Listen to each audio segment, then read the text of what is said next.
wants you to go, I'll connect Yeah, with that's you before. what- Yeah. Yeah. All right, are you ready to get started? Fine. Okay, I'm going to do a short introduction. I'm just going to introduce you, and then you have the whole floor. Okay, thank you. They made that one. All right, is everyone ready? Yeah. Okay. So, hello everyone, and thank you for coming tonight. Tonight we have Baron Wormser, and before I introduce him, I just have to go through a few housekeeping things. So we just ask that you turn off your phone, please, or put it on silent. And then we are a bookstore, so if you'd like to support him or us, just buy his book. So, and he'll be here to sign them. So yeah, and then we have Jordan with Jam, who will be live streaming tonight's event. So thank you, Jordan. And so Baron Wormser is the author of 20 books, including novels, a memoir, a book of short stories, 2 co-authored books about teaching poetry, and many books of poetry. His essays have appeared in Best American Essays 2014 and 2018.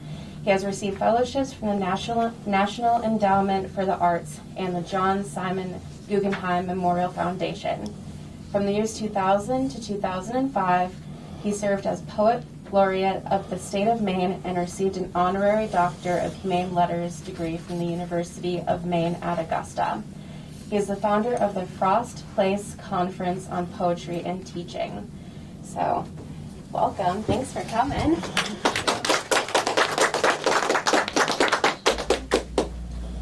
Thank you very much. Thank you very much, all of you, for turning out this evening.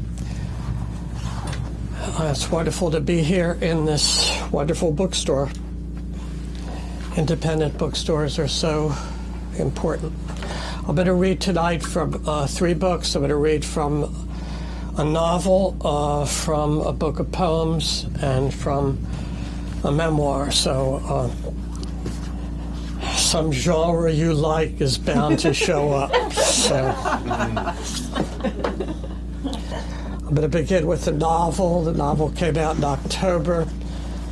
It's called Some Months in 1968.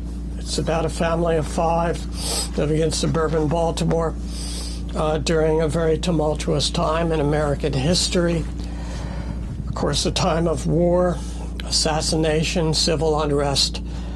And the eldest child in this family, the Brownsons, Tom, drops out of college and is going to be drafted. He has to figure out what he's going to do.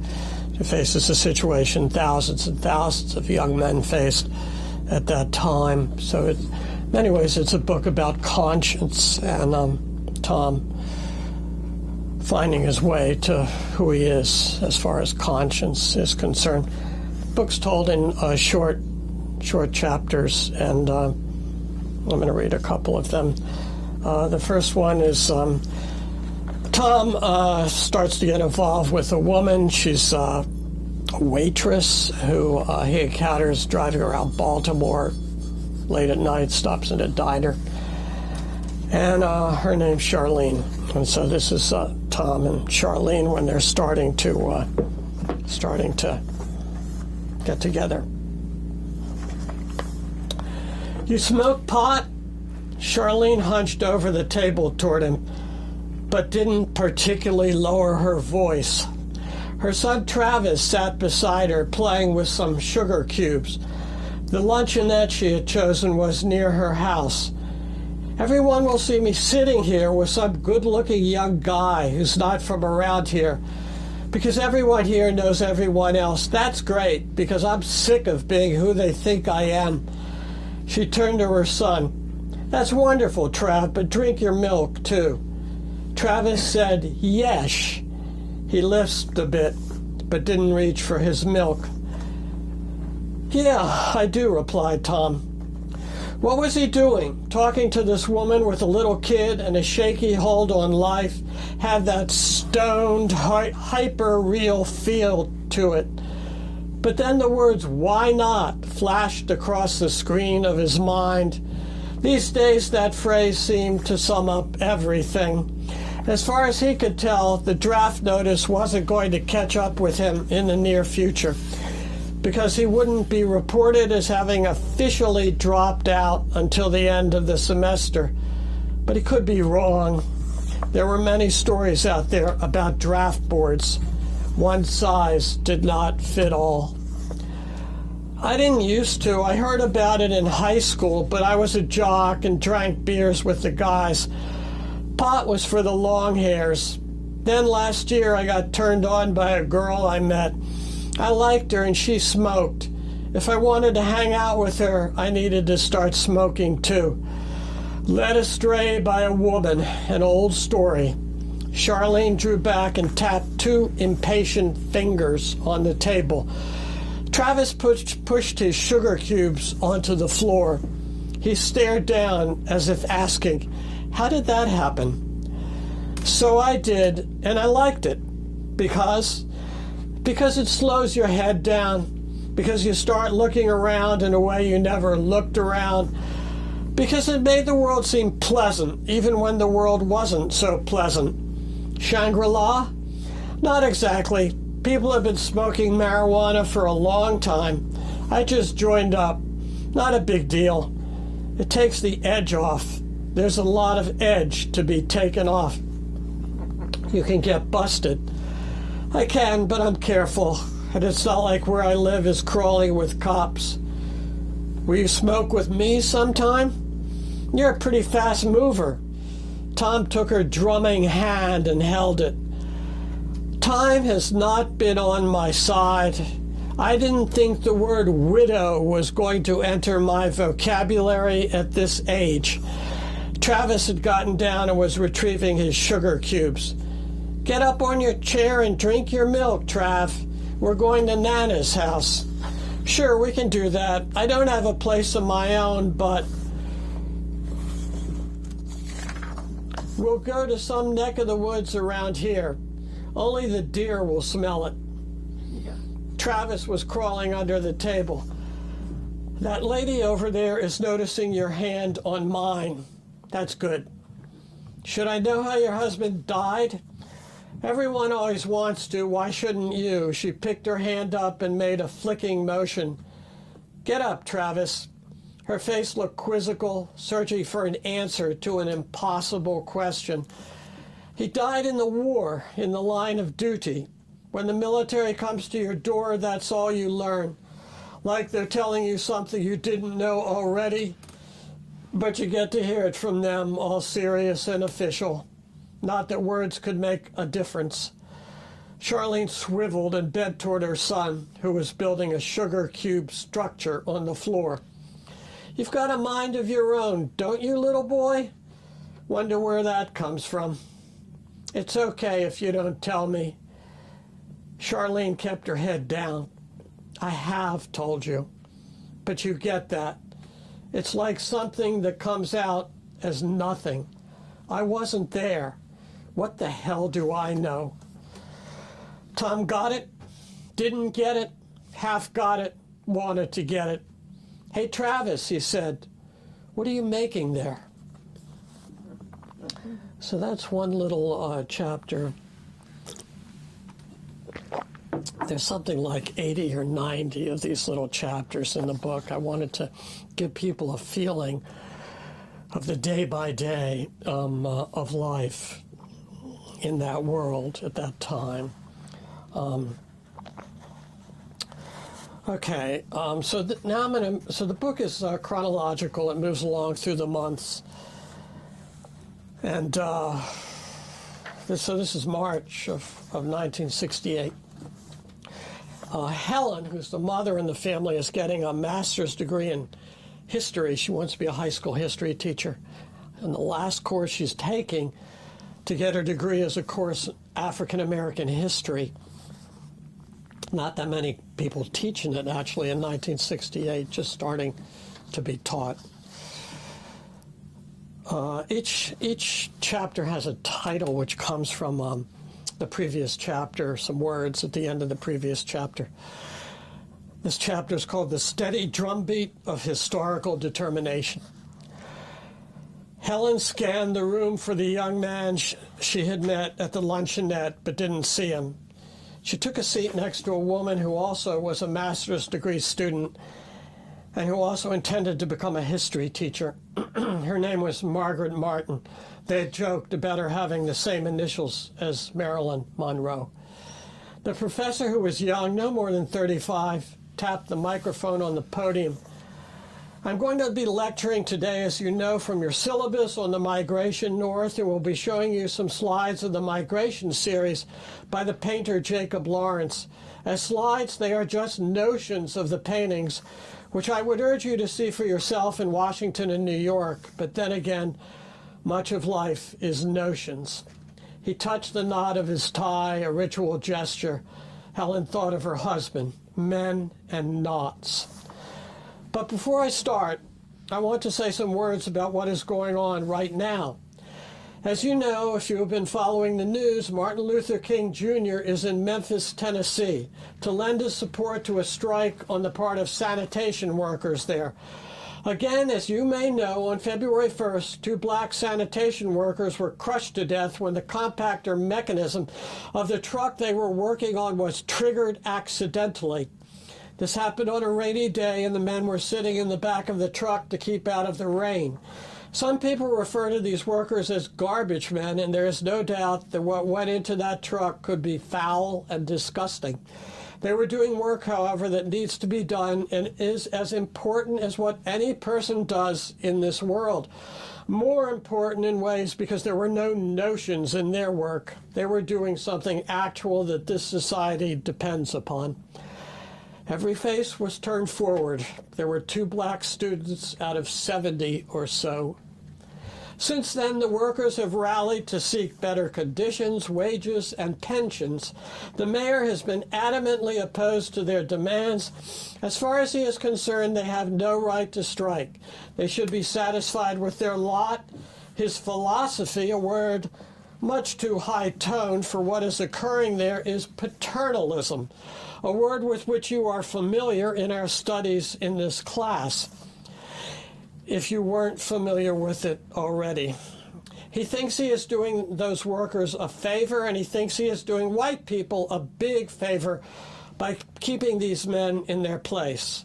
A reverend in Memphis, who is a veteran of the civil rights movement, invited Martin Luther King Jr. to come to Memphis and focus the nation's attention on what is happening.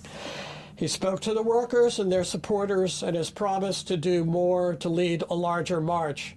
Meanwhile, garbage is piling up, and many men who didn't have much to begin with are doing without that. And I, a white man and a professor to boot, am standing here talking to you. Not a sound in the large room. I don't know what you think about Martin Luther King Jr. I think it is extraordinary that we have such a person among us. I was raised in the Episcopal Church, and some days I am proud of that, and some days I'm not sure at all about the God I worship. Dr. King is sure about that God, and he is sure of the nonviolence he has espoused and lived by. There is hate all around us and hate within us, waiting patiently to be activated. It takes a great deal to get beyond that hate and to see that peace is a place where we could live. Dr. King's vision is about that place. Right now, Memphis is not that place, but we must hope, which I assume is the reason we are all here today in this room, studying the history we are studying, that there can be such a place. He looked out at his students, then wagged his head a bit, as if waking from a dream. He needs to compose himself, said Margaret Martin to Helen, to go on. In speaking of the migration north, we need to first interrogate the word migration. What is in that word? What were the circumstances of so many people leaving the South? Once more, Helen felt there was nothing as strangely visceral as history. Okay, so that's another short chapter. Of course, we know what happens in April of 1968. The scene in which the family learns about Reverend King's death was one of the hardest things I'll ever have to write. I went through dozens and dozens of drafts, trying to, get it right. It's so easy to overdo it, and yet you have to register the emotional impact. Some people in this room remember that, and it's very hard to write about. Okay. I'm going to read one more chapter from this book, and then I'll move on to poems.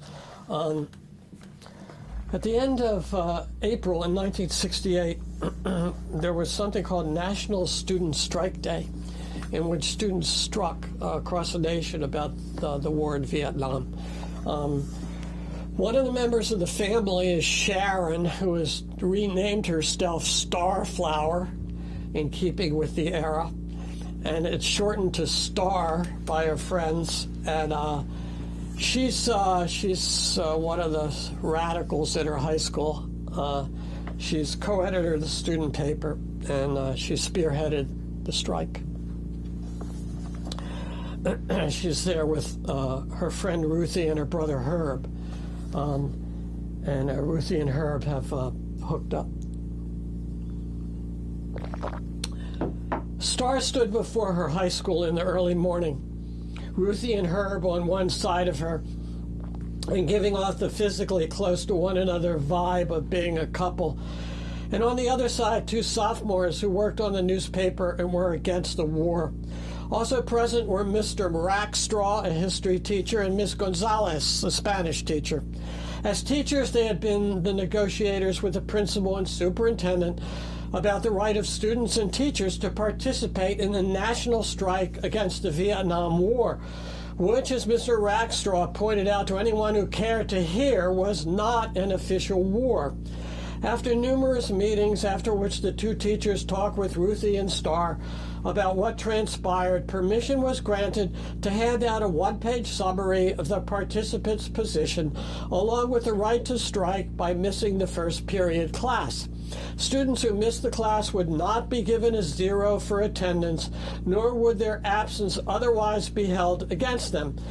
Miss Gonzalez laughed when she told the strikers that the administration would not condone any disruption or violence. What do they think peace is about? Getting in a fight? Daniel and Helen, those are Star's parents, both pointed out to Star that these two teachers had gone to bat for what they believed in, and that they didn't have to do that. Star agreed, but said she still detested the school. This morning, however, she was pleased to be standing there in the quiet moments before the buses and cars rolled in, and she wasn't standing there alone. The piece of paper they were handing out was a rehash of editorials Star and Ruthie had been writing year-long, but had not swayed the student body in the least. Or maybe some people had listened but said nothing out loud.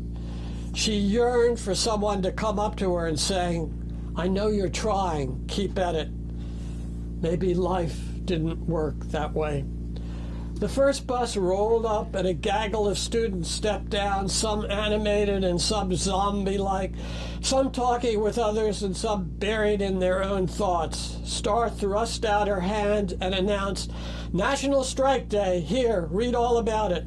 She kept her hand out as students filed by, most ignoring her, a few making dismissive, get-lost faces, and one telling her to go fuck yourself, but in a low enough voice so the teachers didn't hear him. She knew the guy, a senior who had gotten in early to some good school and prided himself on his all-round uprightness. Star gave him a high wattage smile and kept her hand out.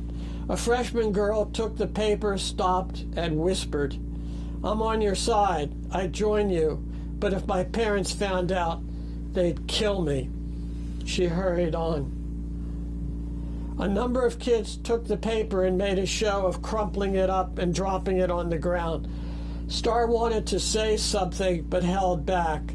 This, as her father liked to say, was the human race. You better get used to it.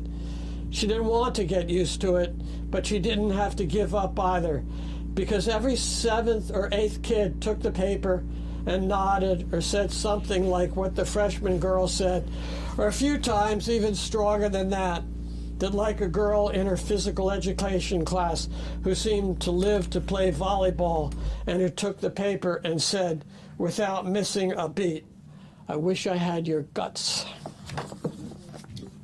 That chapter goes on, but we'll leave it for now. So I'm going to read from a book of poems now, which today is the publication date of this reissue of the memoir and this new book of poems, The History Hotel. The last book came out in 2015 of poems. Poems take time to write. So I'll read some poems from this book. I'm not going to really talk between the poems particularly. Poems are related to silence, and I don't need talk around them particularly. Brief. Look, I became an old man with wayward scraps of white hair, sitting on a couch in the middle of an afternoon and writing poems in my excited leaves letters out scrawl, emotional errands from witless to wit and back, reprising Lear's journey, yet wonderful in a childish, childlike way, still pecking at the mystery.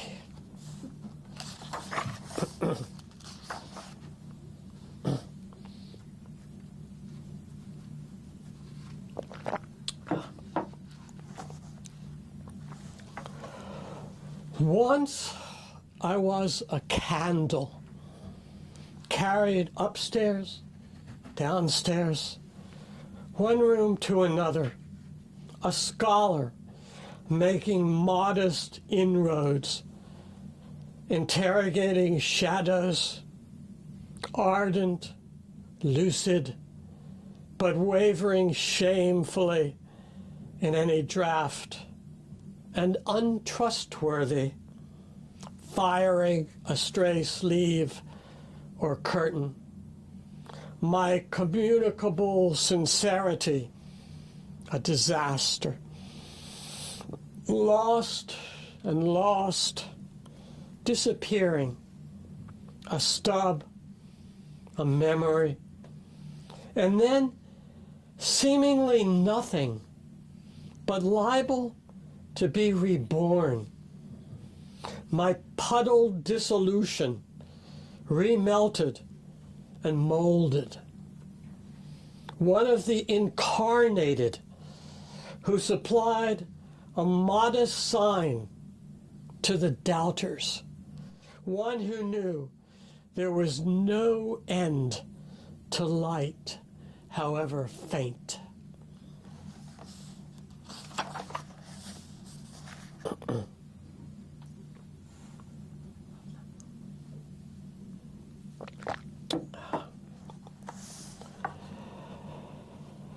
Now and then it rains money. Old coins, doubloons, heavy metal that indents fields, ricochets off asphalt, the hoods of cars, roofs, occasionally a human head. Ooh, woo, oof, poof, go the money sounds. Some people wear hats. Some people carry baseball mitts. Some people look up too much and fall down. Watch where you're going. Money isn't everything. That old stuff is worthless.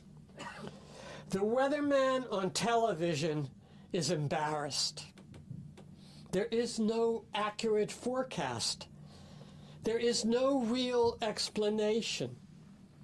There is no map he can draw. He decides to ignore the whole thing. People bite into the coins to make sure. They could be counterfeit. Reality always suggests a counter-reality. After a while, the money just lies there. Children pick it up and then throw it away.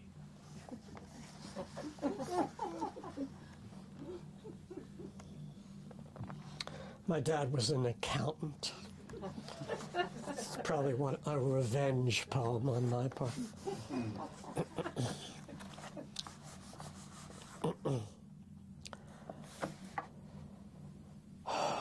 Selfie. After taking a picture of herself nude, standing up to send to her boyfriend, she started crying. Pleasure and pride dissolving in the instant glow, the pang of me, not me, exploding. Grief for what lay inside, unphotographed, yet leading its own stark life that wanted to be seen, her soul sense, but never would or could. Her revealed beauty blocking a deep, unuttered magnificence.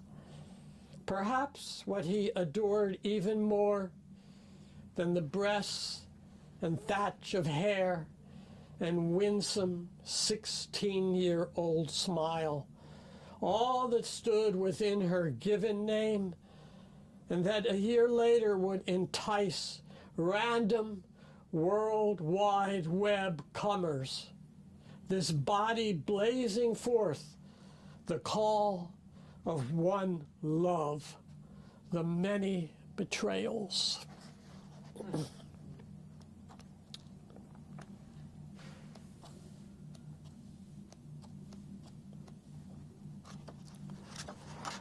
I been writing about history for a lifetime, and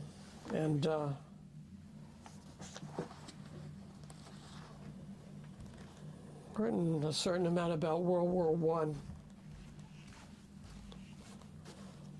I. And I'm going to read a poem now titled 1910.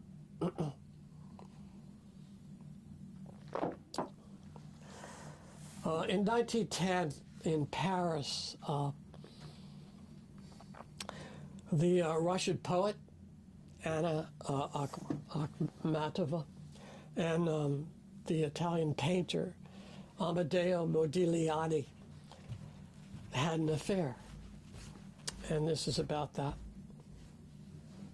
1910. The somnolent greeting nations do not ruin the known world. Amedeo and Anna, heady with affinity, stroll amid the Luxembourg gardens, pausing when their rapt pulses dictate. Lenin gives up his rhetoric to raise orchids. Trotsky turns to the Kabbalah and ponders the wisdom of mystery. Capitalists renounce their riches to become mendicants. The spiritual, as evinced in the paintings of Amedeo and poems of Anna, dwells unthreatened, borderless. Progress spends years on a haiku. Scientists do not cut down the tree of knowledge. Electric excitement sits each drowsy afternoon with a glass of aged burgundy. Cannons are for small children to climb on. Horses snort peaceably at the occasional eccentric car. Amedeo finds the money for more paint, Anna for ink. Neither the colors nor the words will fade They know this. Lovers sit on benches surrounded by other lovers, their fates unencumbered by pistols and flags. Like confetti, treaties are tossed out second-story windows after a night of reveling, death to all dire solemnity. The Americans do not have to become lost. The Russians do not have to become Soviet. Amadeo and Anna kiss, not chastely, but full-on, importunate, love's spendthrift license.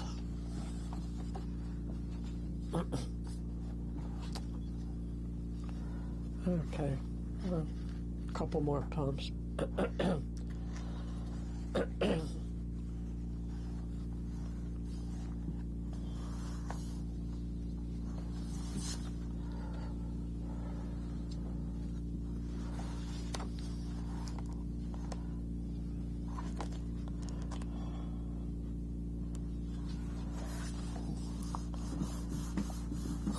My son is here tonight, and he is the author of, he's the best-selling author in the family. He's the author of a book called Lawns into Meadows.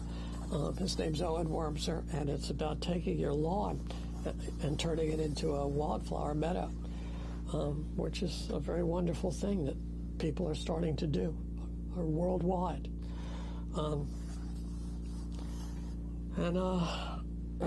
I've tried to write about pretty much everything I could write about over the years, so I wrote a poem about lawn mowing, but it's about some other things too. It's called On Empire.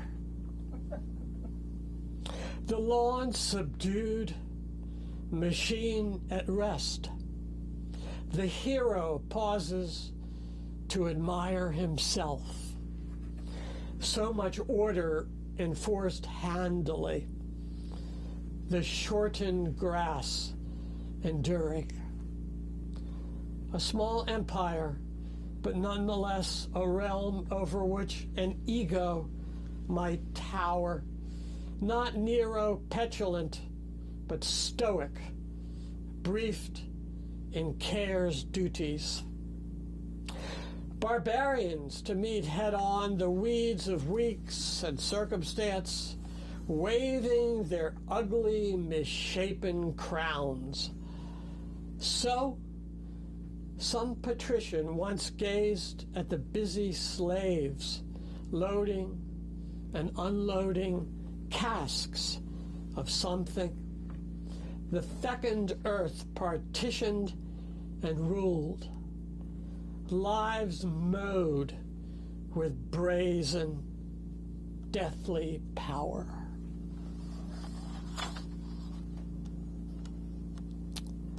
Okay, I'll read one more. This one is a favorite of my wife, who is a painter, whose painting is on the cover of this book. Like, again, other people in this room, I have been influenced as a poet by someone who won the Nobel Prize a few years ago named Bob Dylan. This poem's kind of a salute to Bob. It's called Dylan-esque. The river of plenty ran through my heart, glimmered and glinted, till you wrenched it apart. I trusted your kiss, trusted your touch. Then you said love didn't amount to much. Was a dog on the street, cloud in the sky, a wish waiting for time to reply. You could have been true, though who knows when. A man and woman do more than pretend. Form an angle that's less than oblique, or more than a mean blue streak through an inner prairie of glass. I'm flat on my soul's lame ass, holding a photo that's torn, chewing the scraps of your scorn. We make stuff up, then act like it's real. That banquet, babe, was my last meal. I read that once. One of my students came up and said, "What album is that on, Barry?" Okay, I'm going to read from the third book. You've hung on. Thank you so much. The Road Washes Out in Spring, a new edition, thanks to Brandeis University Press. Turns out my family is here tonight, also my brother-in-law, who also figures in this book, so it's very much a family occasion. The book is about the over 20 years we lived off the grid in the woods of Maine. I wrote a new preface for this book. I'm going to read the first paragraph. Then I'm going to read a chapter from the book, and then you can storm the stage. The publication of this edition of The Road Washes Out in Spring, a poet's memoir of living off the grid, coincides with the 25th anniversary of my wife and me leaving our house in the Maine woods, where we lived for over 23 years and raised our 2 children. This book stands as a testimony to our experience, though I am aware of how partial a testimony it is. Any sum of the days is false because it is a sum. The days are moments, and the richness of the moments inside and outside of that house was steadily remarkable. When, after we left, I returned to the house on a few occasions scattered over the years, I wept. I wept for the gone years. I wept for the simple beauty of the house and gardens. I wept for the wisdom that leaving gave me, that sense of the permanent transience of my life. Yet within the weeping was a joy, a sense of the thrill of being that the house gave me and that will never leave me. Okay, now I'm just going to read one chapter from this. It's about our neighbors. Our neighbors, Stanton and Ella, lived in the same farmhouse in which Stanton had been born not long after the turn of the 20th century. As a married couple, they had never moved away from that house and had witnessed the 20th century from the splintery gray with weathered boards of their front porch. It looked out on an oak tree that Ella had planted from an acorn, a dirt road, and a field that had been indifferent pasture at best. They had cows for decades, but as Stanton was quick to point out, the government forced us out with their rules and regulations. After World War II, when those regulations started to take effect, the state wanted milking machines, cement floors, and refrigerated tanks. Stanton made enough to get along in a bare country way. He had no money for improvements. Going to a bank and asking for a loan would have been unheard of. Stanton sold off the herd and went to work in a sawmill. It was hard to believe there was a 20th century when one entered their world. Rising before dawn, they started a fire in the cook stove to heat the kitchen and make their pot of coffee. Stanton sat in a rocker and did the word jumble in the local paper. Stinting though he was with words, he liked puzzling them out. Ella wrote out her day's menus on a letter-sized tablet. She made 3 meals a day. They were solid country meals: biscuits, meat, gravy, vegetables that Ella had canned, pies and cookies. Nothing was made from mixes or any similar modern corner cutter. When they went out to eat, it was a very special occasion. Even then, as Ella was quick to insist, a restaurant could never touch home cooking. According to the season, they worked around their place, stacking wood, tending the garden. Stanton liked to hoe, cleaning, repairing whatever needed to be repaired. Stanton remembered the old times when the seasonal tasks were more communal. Cutting ice, for instance. That had been a long time ago. When we arrived, Stanton and Ella were in their early 70s. They were opposites. Stanton was glum New England. He treasured adversity, and though life had not given him an unusual dose, it provided enough to keep him cranky. He delighted in blame, usually the government, which meant the state.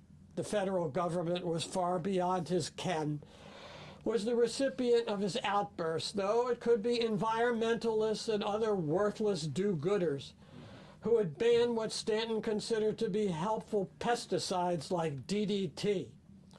Most of the time, Stanton kept his opinions to himself and was content to remark that a good day was bound to give way to a bad one, or that the winters were not as severe as they used to be. A 2-day blizzard was his delight. He was lame from an accident he never spoke of. Perhaps life had given him an unusual dose. Ella was cheerful day in and day out. It wasn't that her life was easy. Money was always tight. Stanton had to have been a difficult person to live with, ornery, and at times downright perverse. Ella was smarter than he was also, and for her to defer to him had to have been an ordeal. She was a genius at gentle wheedling. Don't you think? She would ask Stanton in her girlish voice. She would smile her cutest smile. She had dimples. And you could feel Stanton, wooden as he was, melt. This comedy went on into their 80s. Ella the tease, and Stanton the flinty but good heart. Chores were Ella's passion. She baked most days, muffins, breads, pies, cakes, cookies. The hard work the two of them did, even in their old age, seemed to burn off the calories they consumed religiously. Ella cooked everything from scratch, as did we, and shook her head at the world of meals in boxes and frozen packages. That's not food for people, she would say. The very notion of the microwave horrified her. She canned everything she could get her hands on. String beans, peaches, beets, and had a whole battery of recipes for preserves, relishes, and pickles. Going into Ella's cupboard was like stepping back into the 19th century. A woman was someone who knew how to feed her family on her own. Ella seemed happiest wearing an apron. She loved to clean their modest but neat house. Each day except for Sunday, she dusted, wiped, and swept. She literally whistled while she worked. Folk tunes like "Oh, Susanna" were her specialty. The bandana she wore around her hair when she was cleaning highlighted her pleasure. The house and certain areas of the land around it, the strawberry patch, the gladiola bed, the semicircle near the porch where hollyhocks came up each year, were her domains. When she was digging in the gardens, Ella would put on Stanton's overalls. Otherwise, she wore a dress. Women didn't wear pants. Emotionally, it's hard to imagine two people more different from myself and my wife than Stanton and Ella. They were circumspect, cautious, and narrow in the way country people can become narrow. They knew what they knew and didn't want to know any more than that. Call it ignorance or call it a kind of wisdom. In any case, they visited us 3 times in over 20 years, and we lived a half-mile apart. We were at their place constantly, paying visits, helping out. They both had hip operations and were laid up at times, asking questions. They never asked us about ourselves or what we were doing up there in the woods, or how we felt about anything. Feeling seemed to be the farthest thing from their minds. They were representatives of that New England way of life that cherished privacy and would never dream of presuming on others or about others. They were upright, circumscribed people. A hardscrabble life makes for a hardscrabble soul.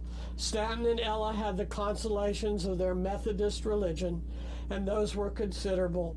Ella sang in the choir, and they went to the little church in the village every Sunday. They both believed in heaven in a calm, almost practical way. Ella liked to gossip harmlessly about the minister, the suit he had on, or his haircut. The church's suppers comprised a large part of their social world. Occasionally a relative would pay a call, or they would go visiting. Ella's relatives, who lived 40 miles to the south, or down country, as Stanton put it. Again, it all seemed as though the 19th century had never passed.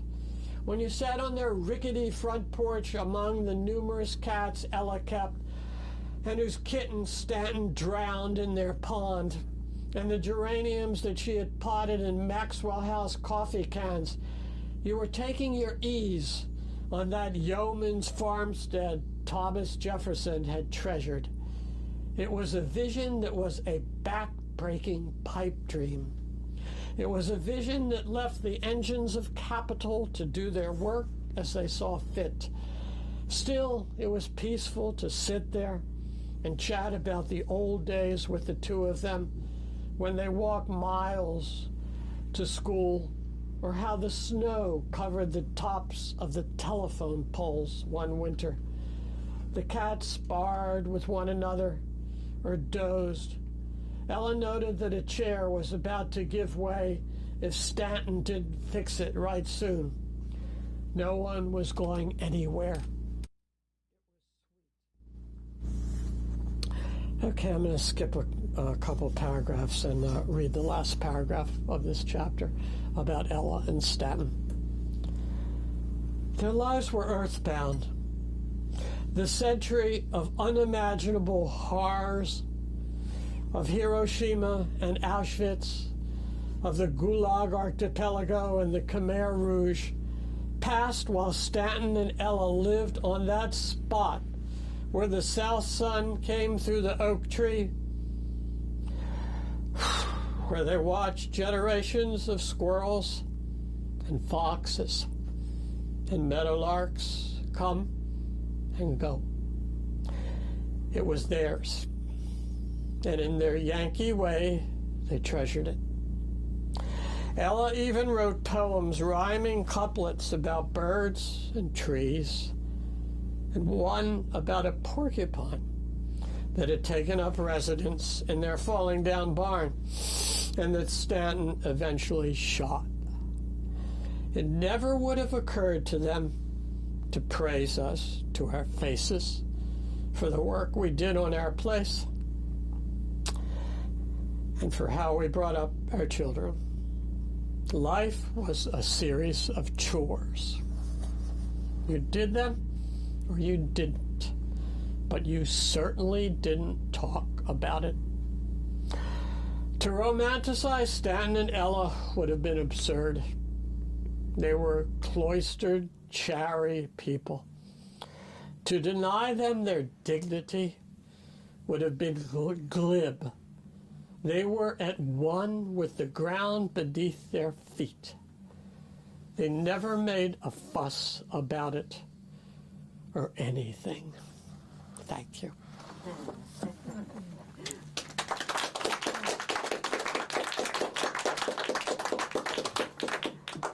I should say that the artwork on the front of this book is a drawing by our son. So sort of keep the artwork in the family, so to speak. So if anybody has a question or anything, I'm happy to talk more, but my voice has kind of had it.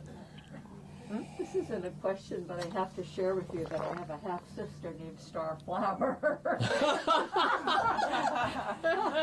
I can't believe That's like so freaky, April. it's actually better than that. She's one of twins, and their surname is Flowers, so it's Starflower Flowers and Flower Star Flowers. Well, you tell her someone's thinking of her. Again, thank you so much for turning out this evening. Take care. Thank you. Here, sign it.